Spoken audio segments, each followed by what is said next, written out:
안녕하세요. 닥터 CY입니다. 코로나 백신이 보급되면서 포스트 코로나에 대한 논의가 많아지고 있는 요즘입니다.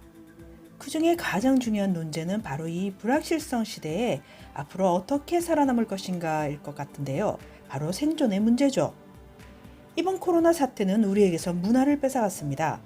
생활이라는 영역이 침범당한 것도 모자라 이제는 살아남는 방법, 그것도 지속 가능한 생존법을 찾아야 할 때가 온 듯합니다.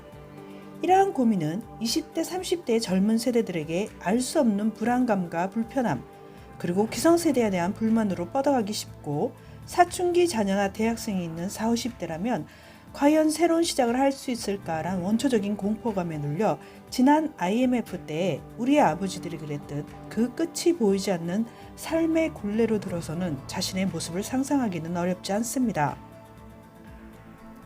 내가 통제할 수 없는 요소에 의해 가중되는 불안은 이제 사회 전체에 만연해지고 있으며 사회의 모든 분야에 걸쳐서 돌파구 찾기의 열심입니다. 그렇다면 포스트 코로나를 대비해서 많은 불확실성의 요소와 변수들 속에서 내가 정말로 들여다보아야 하는 요소란 무엇인지 우리는 알고 있을까요? 이번 영상을 통해서 3개국에서 살아남기 위해 몸부림쳤던 험난했던 저의 지난 세월을 통해 얻은 경험을 젊은 세대들에게 나누고자 합니다. 가장 중요한 3가지 요소로서 저는 정보 해석 능력, 자신의 한계치를 아는 것, 그리고 그에 맞는 미래 설계를 올바르게 하는 것이라고 생각합니다. 정보 해석 능력은 정보를 입수해서 이해하고 자신의 처지에 맞게 해석하는 능력으로 쉽게 말해 숲을 보는 능력을 말합니다. 방송국들마다 포스트 코로나를 대비하기 위한 정보로서 의료, 긴급재난지원정책, 부동산 전망, 취업 현황, 소상공인들의 고뇌, 글로벌 경기 분석, 환경, 식량 위기, 인권 문제 등 거의 모든 문제들에 대해 그들만의 분석과 전망으로 다큐멘터리 프로그램을 제작하여 송출하고 있습니다. 이러한 매체들을 통해서 우리는 좋은 정보든 나쁜 정보든 정말로 많은 정보를 얻을 수 있게 되었습니다. 예를 들어서 글로벌 경제 추이로서 증권 분석을 하는 영상을 보면 나도 주식 투자로 물결을 탈 수 있을까라는 생각을 하고는 있지만 결국에는 종잣돈이 없어서 혹은 주식하면 망한다더라라는 전설 같은 소문, 아파트에 투자를 해야 어떻게든 재산 증식이 가능하던데라는 무수한 말들 속에서 결정을 못하고는 하죠. 그러나 현실적인 문제는 이들 정보를 분류하고 분석하고 나에게 맞는 해석법을 찾아내는 능력에는 개인별 한계라고 볼 수 있습니다. 특히 20, 30대의 젊은 세대는 이미 성장기의 유튜브와 같은 SNS를 접하며 성장한 세대로 심층적으로 자신에 대해 생각하거나 장기적인 미래 설계보다는 자신의 찰나의 상황이나 단순한 호기심 등에 특히 집중하는 성향을 보여 숲을 보는 능력이 떨어진다고 말하는 전문가도 있죠. 아마 세종대왕조차도 요즘 젊은이들은 말이야 란 말을 뱉었을 것이라고 생각을 합니다만, 많은 정보가 홍수처럼 쏟아지는 와중에 자신에게 필요한 정보를 걸러내는 능력에 더해 그 정보들을 올바르게 이해하고 그들 정보를 서로 연관시켜서 전체 상황이 어떻게 돌아가는지를 이해하지 못하면 한순간에 뒤처지게 되고 맙니다. 따라서 그 어느 때보다 필사적으로 귀와 눈을 열고 긴장을 해야 하는 세대인 것은 분명하다고 하겠습니다. 두 번째로 자신의 한계치를 잘 알아야 합니다. 다시 말해 자신이 현재 처한 상황과 능력을 잘 이해해야 한다는 것을 의미하죠. 자신의 현재 입장이 학생인지, 직장인지, 취업활동 중인지, 또 취업에 유리한 학력이나 기술, 어학 능력을 갖추고 있는지, 가정 내 상황으로는 결혼을 해서 부양가족은 있는지, 단독세대인지, 편부모 가정인지, 노인을 부양해야 하는 처지인지, 자신의 한계치를 올바르게 이해하고 있지 않으면 이러한 현실적인 문제들을 극복하기는 더욱 어렵습니다. 아니, 엄두를 내지 못할 수도 있겠습니다. 따라서 자신의 한계치를 잘 알기 위해서 필요한 작업은 바로 생각을 하는 것입니다. 제가 세대 차이를 극명하게 느끼는 요소가 바로 이 생각하는 능력의 차이입니다. 생각하는 힘은 정보를 많이 아는 것과 지식을 많이 쌓는 것과는 많이 다릅니다. 다양한 경험을 했다고 해서 그 경험이 생각의 깊이로 이어지지는 않죠. 그럼 이 생각하는 능력과 자신의 한계치를 아는 것과는 어떤 관계가 있을까요? 자신의 진정한 능력을 알아내기 위해서는 오랜 시간에 걸쳐서 깊은 고민을 해야 합니다. 자신과 마주해야 하는 시간들이죠. 그러한 시간을 통해서 나는 무엇을 하고 싶은가? 나는 무엇을 잘 하는가? 그리고 내가 지금 해야 할 일은 무엇인가를 알아내야 합니다. 세상에는 하고 싶다고 해서 다 할 수 있는 것도 아니고 또 잘한다고 해서 꼭 하고 싶은 일은 아니며 싫든 좋든 지금 해야 할 일들이 있기 마련이죠. 평소부터 또 가능하다면 어린 나이 때부터 자신을 들여다보는 습관을 들여 이렇게 자신과 마주하는 시간을 뒤로 미루지 마세요. 몸이 힘이 들면 이렇게 생각하는 순간조차 사치로 느껴지고 나이가 들어가며 힘든 고생의 연쇄고리를 벗어나기가 더욱 힘이 들어집니다. 오랜 생각을 통해서 이 차이를 빨리 알아낼수록 자신만의 인생을 설계하기가 쉬워집니다. 인생 설계 조건을 따졌을 때 100명이 있다면 100명 모두에 처한 가정, 사회, 경제적인 요소가 다릅니다. 금수저, 흙수저라고들 하지만 그 수저조차 자신의 힘으로 찾아야 하는 사람들도 있습니다. 그렇기에 이제는 자신의 현실 상황에 맞는 설계를 할 필요가 있습니다. 가령 내가 학생이라면 풀타임으로 알바를 하러 다니기에는 한계가 있습니다.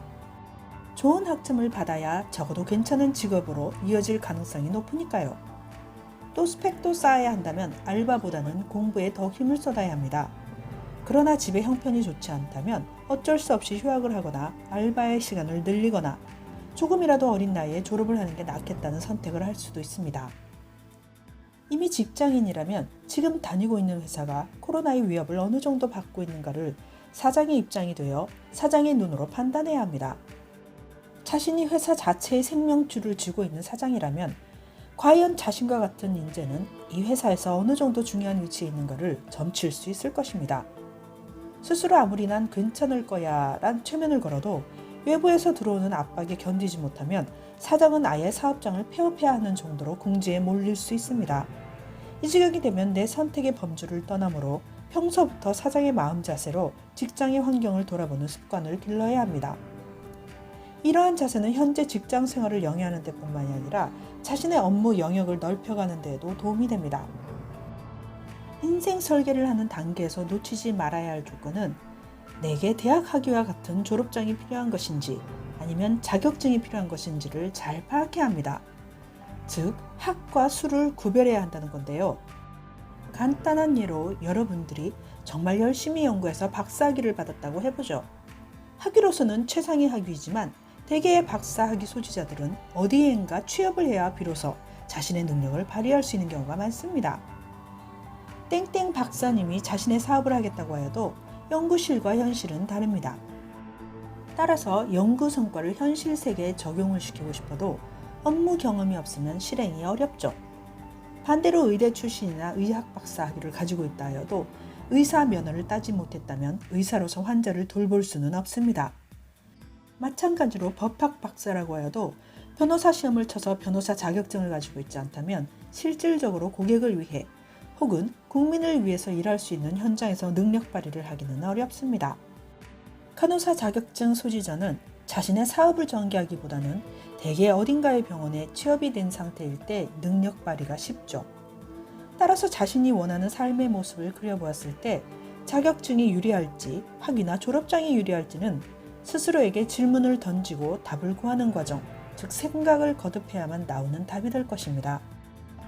그러나 이렇게 인생을 설계하는 과정에서 떠오르는 생각과 아이디어, 희망사항을 중구난방식으로 실천할 수는 없습니다. 순위를 결정해야 하죠. 예를 들어서 이제 20살인데 희망사항 중에 자식을 낳자는 항목이 있다고 해요. 사귀는 사람도 없는 지금 당장 실천을 할 수 있는 사항은 아니죠. 그러한 소망이 아무리 커도 순위는 내 나이가 어느 정도 들고 조건이 갖추어질 때까지 보류되어야 합니다. 비슷하게 해외여행을 가고 싶다 해도 지금과 같은 코로나 리스크가 클 때에는 어리석은 행동으로 스스로를 위험에 빠뜨리거나 주위를 걱정시키지는 않을 것입니다.